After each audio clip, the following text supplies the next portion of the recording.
Все. Никаких разговоров. Сроки сдачи не срываем. Это первое, на что Минтимер Шаймиев обращает внимание строителей. Единственный в России музей археологии дерева, о котором говорят уже 4 года, должен быть сдан в марте. Экспонатами станут остатки уникальной деревянной застройки 16 века. Ее нашли при раскопках. Минтимер Шаймиев был конкретен. Музей не может стать долгостроем. Да, затраты там немалые, объем работы большой.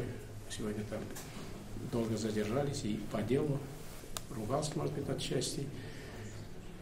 Это все связано с тем, что хочется, чтобы быстрее его ввести в строй. А этот памятник архитектуры – дом Крылосова. Еще в начале 19 века Казанский императорский университет курировал расположенное здесь уездное училище. И вот на здании вновь развивается университетский флаг. Здесь появился учебный центр КФУ. Здание сегодня официально передали университету. Здесь будут проходить практику студенты-археологи, историки и химики. Свияжск – кладезь археологических находок. И вместо того, чтобы везти ценный груз в Казань, изучать и реставрировать его ребята смогут на месте. Древесина, это текстиль, это кожа, то, что в большом количестве было найдено вот именно у нас. Здесь будут проводиться занятия с детьми, которые здесь живут и обучаются в местной школе. Здесь будут проводиться мастер-классы для тех туристов, которые посещают.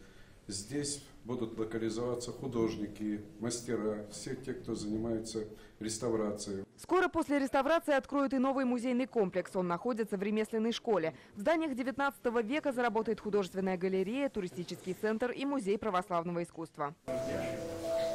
А чтобы труды строителей не пошли прахом, на острове Граде появилось и собственное пожарное депо. Безопасность культурного наследия теперь обеспечивают своя пожарная машина и круглосуточные дежурные. Лина Зинатульна, Амир Залюшев, ТНВ, Свияжск.